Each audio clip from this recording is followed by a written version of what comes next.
ሰላም የቻናላችን ቤተሰቦች ዛሬ የኮንትራት 2 የመጨረሻውን ክፍል ዲስከስ የምናደርግ ይሆናል። ምናልባት ከዚህ በኋላ ባለው ትንሽ ስለ ፈተና አወጣጥ አንዳንድ ነገሮች እናያለን ወይም በመሃል የዘለልናቸው ነገሮች ካሉ ቼክ እናደርግና አጠር ያለ አንድ ክፍል ቢኖረን ነው እንጂ ይሄኛው የመጨረሻው ይሆናል ማለት ነው። ከዛ በኋላ ጥያቄዎችን እንሰራለን። ስፔሻሊ በ2015 እና በ2016 ኤግዚት ኤግዛም የተካተቱ የኮንትራት ጥያቄዎችን አንድ ላይ አድርገን ለመስራት እንሞክራለን። ነገር ግን የኛው የመጨረሻው ክፍል ነው። ሁላችሁም ሼር ማድረግ እንዲሁም ሰብስክራይበር እንዲጨምር እናንተ ራሳችሁም ሰብስክራይብ እንድታደርጉና ለሌሎች እንድታካፍሉ በትህትና እንጠይቃለን። የመጨረሻውን ፓርት ዲስከሽን እንጀምራለን።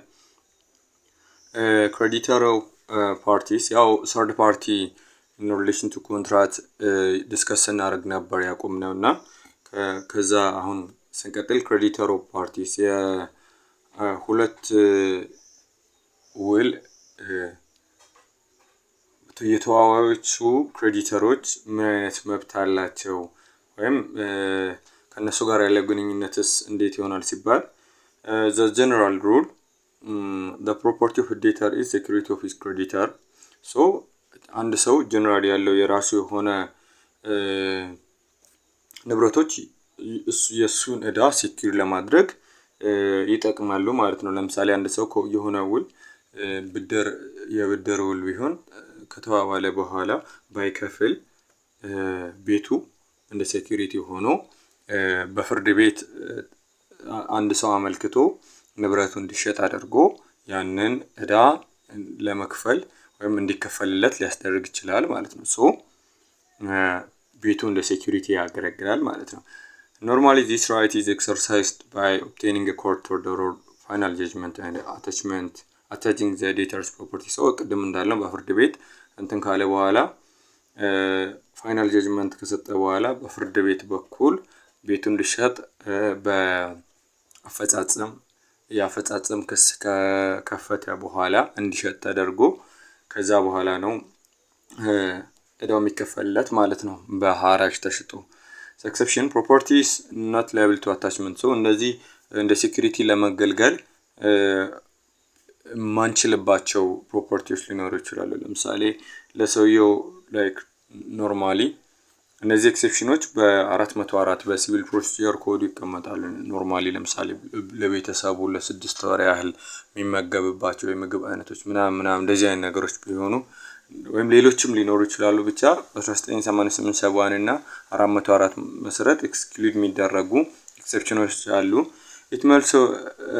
it must also be seen to it that unless the debtor property is attached following the procedure he cannot be prohibited from disposing of his property.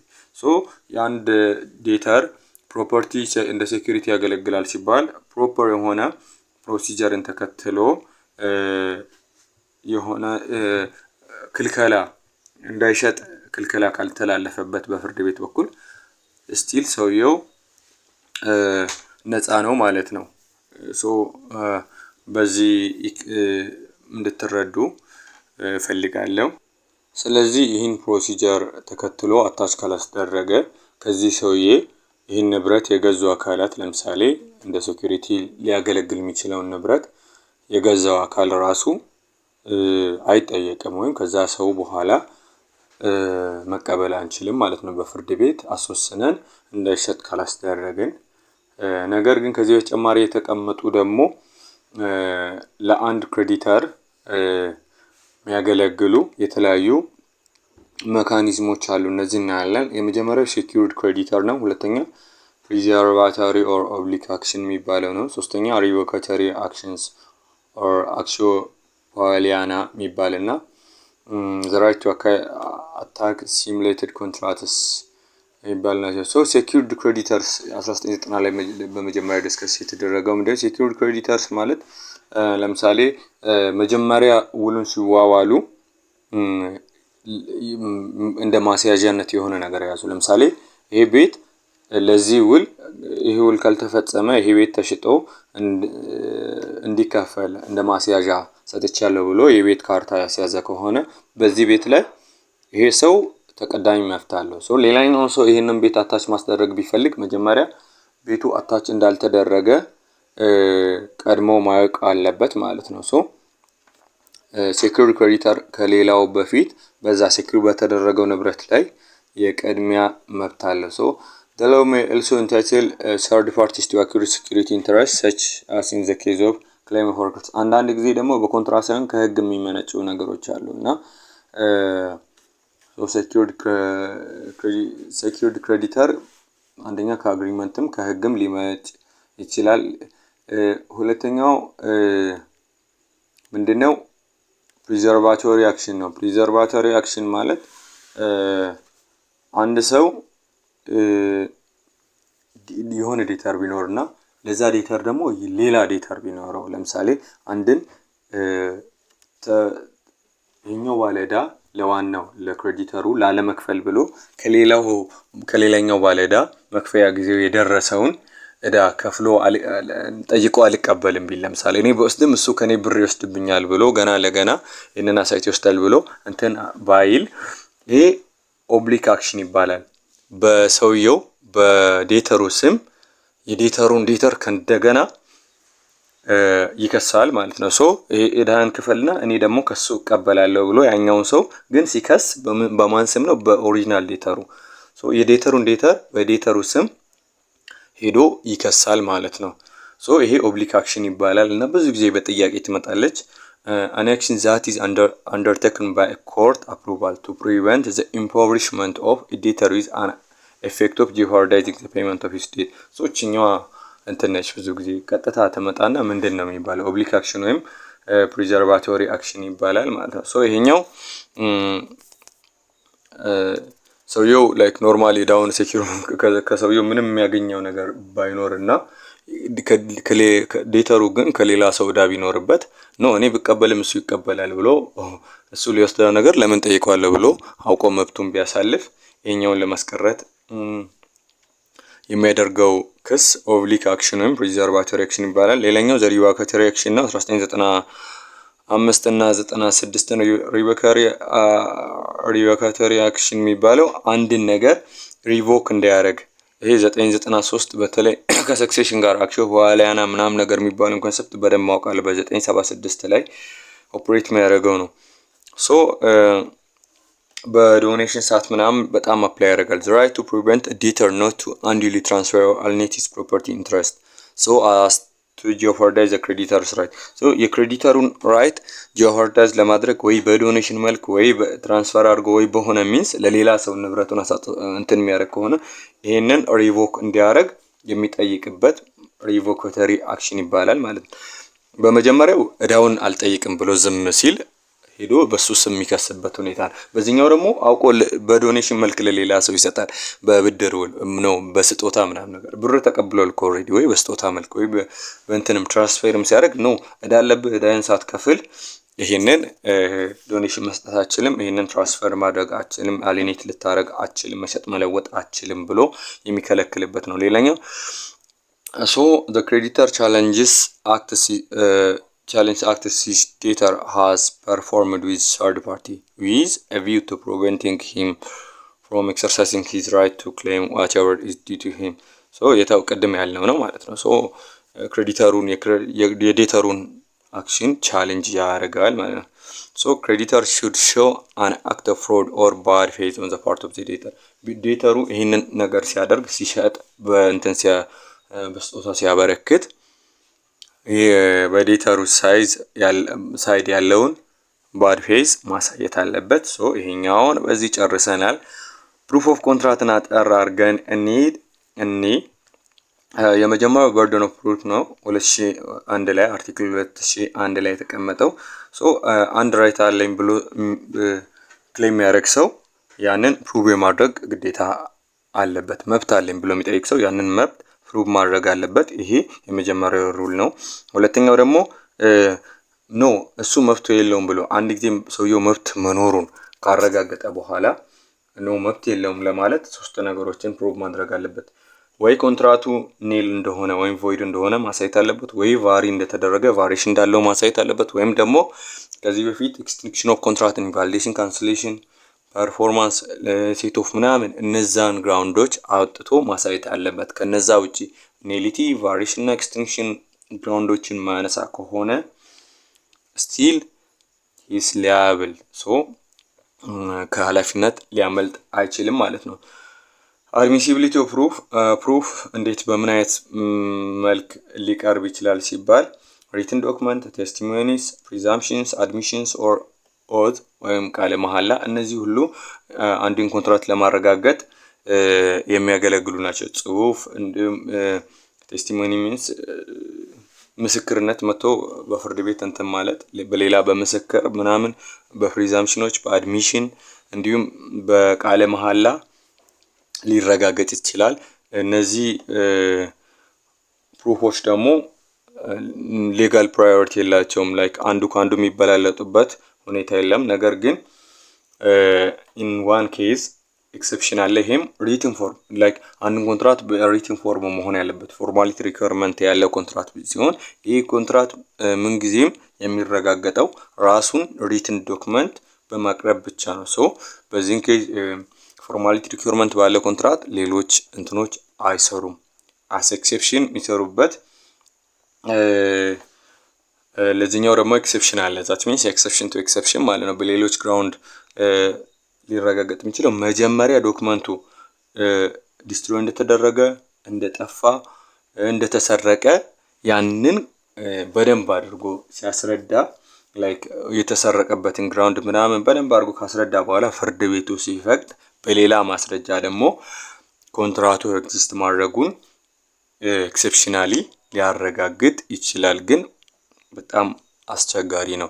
ዲስትሮይ እንደተደረገ፣ እንደተሰረቀ፣ እንደጠፋ ምናምን ካስረዳ በኋላ ከእንደገና ደግሞ የኮንትራቱን ኮንቴንት ከእንደገና ለማረጋገጥ ሌላ ማስረጃ መቅረብ አለበት ማለት ነው። after such fact is proved the party may then prove the contract by witness so ቅድም ያለው ነው ይሄኛው the parties cannot amend in their contract the legal provisions governing the proof ከፕሩፍ ጋር ያሉ ህጎችን ኦቨርራይድ አድርገው ሊስማሙ አይችሉም። ላይክ በጽሁፍ ያለ ማስረጃ በጽሁፍ ብቻ ነው ፕሩቭ መደረግ የሚችለው የሚለውን ምናምን ነገር አስቀርተው ሊዋዋሉ አይችሉም በውላቸው ማለት ነው። ሶ እነዚህ ማንዳተሪ ፕሮቪዥንስ ናቸው። በምንም አይነት ሁኔታ ሊቀሩ አይችሉም። ሶ ኢትዮጵያን law endorses the civil law rule that although every mode of proof is admissible there is however a hierarchy in probatory value of the type of written proof ያው ሁሉም እንትን ቢኖራቸው ቫልዩ ቢኖራቸው ብዙ ጊዜ አድሚሲብል የሚሆነው ሪትን ነው። ከሪትንም ደግሞ ኦተንቲኬትድ ዲድ ለምሳሌ ኦተንቲኬትድ ሚንስ በሚመለከተው ባለስልጣን መስሪያ ቤት ወይም በሆነ በሚያረጋግጥ አካል የተረጋገጡ ለምሳሌ አንዳንድ ውሎች በውልና ማስረጃ ቤት ምናምን ነገር ሄዶ የጸደቁና ያልጸደቁ ሲሆን እንደዛ አይነት ነገሮች በደንብ የተረጋገጡ ኦተንቲኬሽን የሚጠይቁና ኦተንቲኬት የተደረጉ ከሌሎቹ ቅድሚያ የሚሰጣቸው አሉ ማለት ነው። ሶ ከሌላኛው ከድምጽ ከምን ከእንትን ቅድሚያ የጽሁፎቹ ሞር ፕሮባቶሪ ቫልዩ ያላቸው ፕሩቭ ያደርጋሉ። ነገር ግን እነዚህ በማይሰሩበት ሰዓት ደግሞ ሌሎቹ ይሰራሉ ማለት ነው። ከነዚህ በጽሁፍ ካሉት ደግሞ ኦተንቲኬትድ ዲድስ ቅድሚያ ይሰጣቸዋል። The parties may reduce their agreement in written form either because the law requires so or they wish to. So አንዳንድ ጊዜ ህግ ይጠይቃል፣ አንዳንድ ጊዜ ደግሞ ራሳቸውን በፈቃደኝነት ሊቀይሩ ይችላሉ። So the written contract may be private actor and authenticated deed. Authenticated deed means በባለስልጣን መረጋገጥ ያለበት ነው ወይም ደግሞ ዝም ብለው ፐርሰናል ወይም ፕራይቬት የሆኑ በራሳቸው እንትን ሊሉ ይችላሉ። ሪትን ኢንስትሩመንት ግን በጣም ኮንክሉሲቭ ነው ከሌሎቹ ስፔሻሊ ሳይን ባረጉ ሰዎች አማካይነት በደንብ ሲረጋገጥ አንድ ሰው ያንን ኮንትራት እንደፈረመ የሚቀርብ ከሆነ በጽሁፍ የሚቀርብ ውል በሁለት አይነት መንገድ ብቻ ነው ፕሮባቶሪ ቫልዩን ሊያጣ የሚችለው። አንደኛ እኔ አይደለሁም እንትን ብሎ ወይም የኔ ጽሁፍ አይደለም የኛውን አልተዋዋልኩም እኔ አልፈረምኩም ብሎ ቃለ መሐላ መፈጸም ነው። ወይም ደግሞ የሱ ጽሁፍ እንዳይደለ ወይም የሱ ፊርማ እንዳይደለ ያንን በመካድ ይሄን እንደዚህ እንትን እንደዚህ አይነት ነገሮች በሚከሰቱበት ሰዓት ደግሞ የሰውየው ከዚህ በፊት የነበረው ጽሁፍ በተለይ በሰዓቱ ይጽፍ የነበረው አጻጻፍ ፊርማ ምናምን ከሌሎች ዶክመንቶች ከምን ተረጋግጦ ፍርድ ቤቱ ፕራክቲካሊ ለማረጋገጥ ይሞክራል ማለት ነው። So heirs of descent may raise the same defense but without like የሟች አባታችን ወይም የሟች ቤተሰቦች ለምሳሌ ይሄ የኔ አባት ፊርማ አይደለም ለማለት ሲምፕሊ ዲክሌር ማድረግ ብቻ ይጠበቅባቸዋል። ከዛም ኖ ይሄ ለኔ አውርሷል ምናምን ብሎ የሚጠይቀው አካል ደግሞ የነሱ አባት ለኔ አውርሷል ለኔ ሰጥቶኝ ሄደው የሚሉት አካል ኖርማሊ ያንን ፕሩቭ የማድረግ የሱ እንደሆነና ለሱ እንደተጻፈ ፕሩቭ የማድረግ ግዴታ አለባቸው። ሶ እንዳልነው በፕራክቲስ ሲሚላሪቲውን በዛኔ በነበረው ሰውየው የተለያዩ ዶክመንቶችን የጻፈውን ጽሁፍ ፊርማ ምናምን በመጠቀም ቼክ ለማድረግ ይሞክራሉ። ሌላኛው ፕሪዛምፕሽን ኦፍ ፔመንት ነው። እቺኛዋ ትመጣለች ብዙ ጊዜ በተለያዩ ጊዜ በፈተና መተጠቀለች እና ፕሪዛምፕሽን 4 ፕሪዛምፕሽኖች አሉ። ላይክ አንድ ፔመንት እንደተፈጸመ ፕሪዙም የሚደረግባቸው ሲናሪዎች አሉ። ሶ እነሱ ደግሞ ከእንደገና እንዴት ሪቨርት እንደሚደረጉ ከታች አለ። የመጀመሪያው ሃንዲንግ ኦቨር ዶክመንት ነው። ዛት ሚንስ እዳ ያለበትን ዶክመንት ከሰጠው ለምሳሌ እንትና ለገሌ የሚከፍለው 10,000 ብር አለው ብሎ የሚል ውል ካለ ከዛ ሰውየው ከከፈለ በኋላ ከከፈለም አልከፈለም ለባለዳው ያንን ዶክመንት አሳልፎ የሚሰጥ ከሆነ ይሄው እኔ ከፍዬ እዳይን ውሉን ራሱ ተቀብያለሁ ካለ ፕሪዙም ይደረጋል ማለት ሶ ያንን ዲስፕሩቭ ማድረግ ያንን ፕሪዛምፕሽን ሪቨርት ማድረግ በጣም ከባድ ነው፣ ግን አይቻልም ማለት አይደለም። ምክንያቱም ተሰርቆም ምናምን ሊመጣ ይችላልና ቅድም ባልናቸው ግራንዶች ስቶለን ሎስት ምናምን ነገር በሚለው ኤክሰፕሽን ገብቶ ብዙ ፕሮሰስ ካለፈ በኋላ እንትን ይላለን። ነገር ግን ዶክመንቶቹ በሰውየው በባለዳው እጅ መገኘታቸው እንደተከፈለ ፕሪዙም ያስደርጋል። ሁለተኛው ፕሪዛምፕሽን ቤዝድ ኦን ክሬዲተርስ ኢንተሪስ ሚንስ ኮመርሻል ትራንዛክሽኖችን በሚመዘግብበት ጊዜ ስፔሻሊ ገቢ ወጪዎችን ሪሲቶችን ምናምን ነገር የሚመዘግቡ ከሆነ እነዛን ትሬዎችን በማየት አሁን ለምሳሌ ኢንቮይስ አሁን መጥቷል ካሽ ሬጂስተር ማሽን ምናምን ነገር እንትን ይላሉ። ለምሳሌ ሪሲት የተሰራበት ምናምን እነዛን ትሬዎች ሲከፍል ኢንቮይስ የተሰጠው ከሆነ እነዛን ትራንዛክሽን ሂስትሪ አጠቃላይ ከማሽኑ በማየት ምናምን ዲጂታል በሆኑ ሚንሶችም ለማረጋገጥ ይቻላል። ፕሪዛምፕሽን ቤዝድ ኦን ፕራየር ኮንኮሚታንት ዴትስ ለምሳሌ አንድ ክሬዲተር አንድ እዳ ሲቀርብለት ያንን እዳ ዝም ብሎ ከተቀበለ ዊዛውት ኤኒ ሪዘርቬሽን የሚቀበል ከሆነ ይሄ ከሱ ጋር የነበሩ ኢንትረስቶች ሌሎች ነገሮች ኮንኮሚታንት ዴትስ አጠቃላይ እንደተከፈሉ ፕሪዙም ይደረጋል። ፕሪዛምፕሽን ቤዝድ ኦን ፓሲንግ ኦፍ ታይም በ2023 እና በ2024 አርቲክል ማለት ነው ዓመተ ምህረት ሳይሆን እዛ የተጠቀሱ ኤክሰፕሽኖች አሉ። በ6 ወር እና በ2 አመት ካለፈ የነዛ እዳዎች እነዛ ኤክሰፕሽኖች በ6 ወር ወይም በ2 አመት ውስጥ መከፈል ያለባቸው እዳዎች አሉና እነዛ ያ 6 ወር እና 2 አመት ሲያልፍ እንደተከፈለ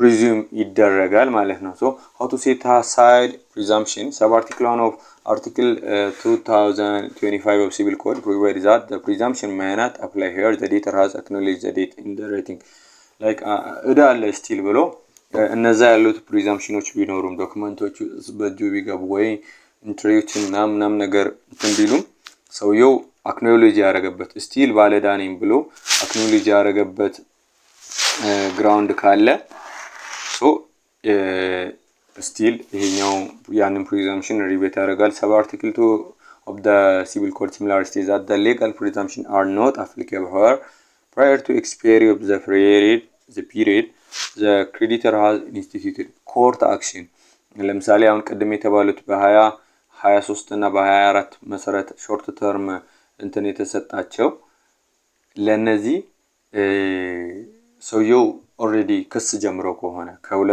ከሁለት አመት ወይም ከ6 ወር በፊት ክስ የጀመረ ከሆነ እነዚህ ግን ፕሪዛምፕሽን ሪቤት ያደርጋሉ ማለት ነው። ሶ Under Article 2026 of the Civil Code, oath is allowed to reverse the presumption laid down under Article 2020 through 2024 of the Civil Code. Other means of evidence is however inadmissible. So እነዚህ ከ2020 እስከ 2024 ያሉትን ሪቨርት ለማድረግ ኦዝ ወይም ቃለ መሐላ መፈጸም ይቻላል presumption of paymentን በተመለከተ ማለት ነው። ሌሎች ሚንሶች ግን inadmissible ናቸው ብሎ 2026 ያስቀምጣል ማለት ነው። በአጠቃላይ ኮንትራክቱ ይህን ይመስላል። በቀጣይ እስቲ አንዳንድ ፓርቶች ያለፍናቸው ስፔሻሊ እኔ ማስታወሳቸው አንዳንድ ክፍሎች ስላሉ በስተት የታለፉ ስላሉ እነሱን ዲስከስ ለማድረግ እንሞክራለን። ሐሳብ አስተያየት ጥያቄ ካላችሁ ማንኛውንም የቴሌግራም አድሬሳችን እናስቀምጣለን። በዛ በኩል ማቅረብ ትችላላችሁ። ለመቀበል ዝግጁ ነን። በተቻለ መጠን ዲስከሽናችንን ሼር ብታደርጉ ደስ ይለናል። በኮንትራት 1 እና 2 ስለነበረን ቆይታ እጅግ አድርገን እናመሰግናለን።